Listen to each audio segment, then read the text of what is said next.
राम आस्था के विषय हैं। मैं मानता हूँ कि तर्क के विषय नहीं है।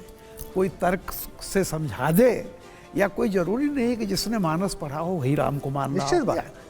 इस तरह माना जाता है कि अब पॉलिटिशियंस जनता को धार्मिक रूप से दिग्भ्रमित करते हैं। मेरा ऐसा मानना है कि ऐसा नहीं है। तो मेरा ये कहना है कि आजकल जो ये सीन चला हुआ है कि धर्म को भुनाया जा रहा है, क्या आपको लगता है कि वाकई चूंकि कोई पॉलिटिकल पार्टी या कोई भी धर्म की बात करता है तो जो परिणाम आते हैं वो सिर्फ इसके नाते होते हैं? आप आधी शताब्दी से राजनीति देख रहे हैं। मैं तो अभी उम्र के उस पड़ाव पर पहुंचा ही हूँ। राम का विषय काल की परिधि से बाहर है। ये पहली बार ऐसा नहीं हो रहा है कि मेजॉरिटी माइनॉरिटीज़ के बीच में संशय, संवाद में झिझक, ये बीच बीच में ऐसे फेज आते रहते हैं और ये होता रहेगा। मैं जब बहुत छोटा था, मैंने कहा 6-7 साल का रहा होऊंगा, तो मेरे पिताजी कॉलेज में प्रोफेसर थे और गांव जाते थे। तो एक बार मैं उनके साथ गांव जा रहा था, कई बार मैंने देखा तो हमारे गांव के बाहर माइनॉरिटीज़ की, सीधे बोलूं तो मुसलमानों की बस्तियां थी और बस से उतरने के बाद वो 1-1.5 किलोमीटर का रास्ता पैदल पार करना पड़ता था। तो वहाँ कई खान साहब, चाचा वगैरह बैठे रहते थे। तो मेरे पिताजी जाते समय, निकलते समय उनको नमस्ते करते थे, चाचा राम राम। और मेरे पिताजी का नाम है डॉक्टर चंद्रपाल शर्मा और उनका गांव में नाम है चंदर। तो मैंने अक्सर देखा था कि जो बूढ़े बुजुर्ग थे वो इधर से बोला चाचा राम राम, राम राम चंदर मास्टर, और भैया ठीक है ये छोटा वाला दीख है, बेटा बाबा से राम राम करो। तो बिना ये जाने कि बाबा मौलाना कौन से हैं, मैं बाबा राम राम, राम राम, जीते रहो बेटा।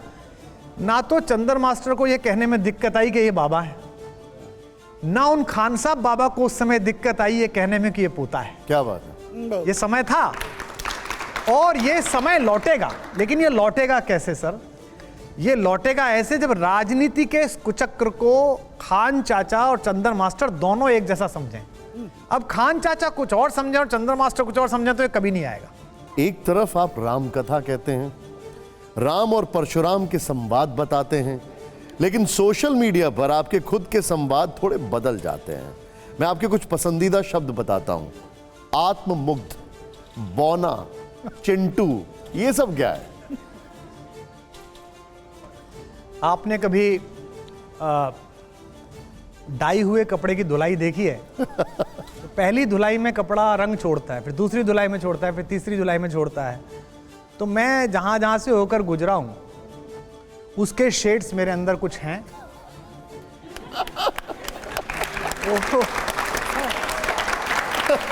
अच्छा है इसको अपना खाटीपन। वो कई बार बाहर निकल जाते हैं और मैं ये क्यों मानूं कि मैं एब्सोल्युटली सही हूं? मुझ में 50 कमियां हैं, 100 ही होंगी बल्कि, जिन पर मैं निरंतर काम कर रहा हूं और कुछ आयु से भी छूटती हैं।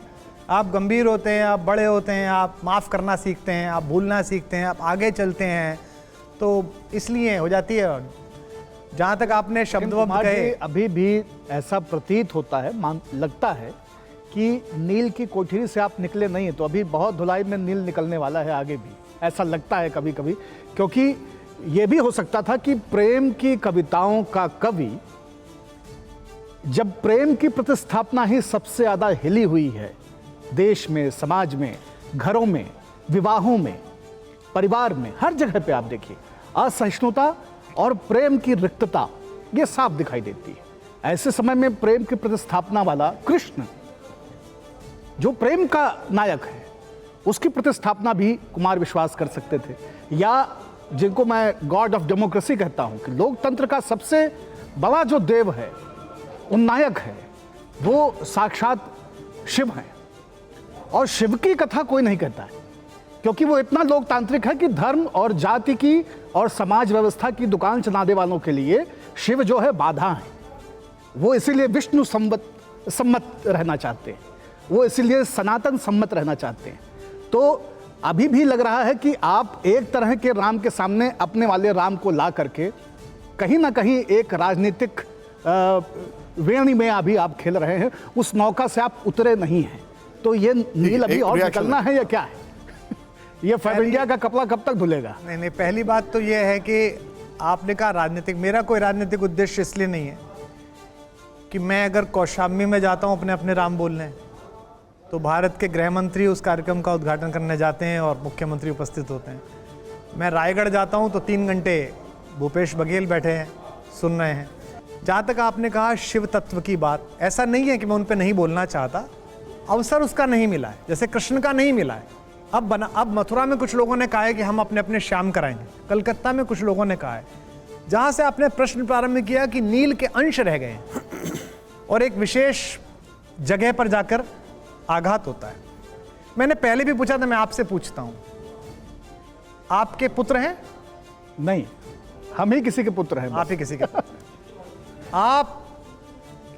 पुत्र आपके पुत्र कॉलोनी में 12वीं में पढ़ने वाले अग्रवाल साहब के, श्रीवास्तव साहब के लड़के के साथ कोने में खड़े होकर पेड़ के नीचे और चरस का सुट्टा मारते हुए मिले, तो पहला जूता किस में मारेंगे आप? अपने लड़के में। तो हमने भी वही किया।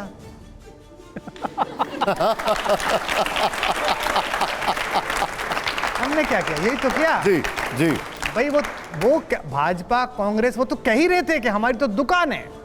उन्होंने तो कह रखा है, काउंटर लगा रखा है भाई। इधर है तो निरुद्देश्य है, इधर है तो प्रफुल्ल है। उनका तो तय है कि भाई इधर आ गया तो ठीक है, इधर चला गया तो वो तो घोषित करके आए हैं।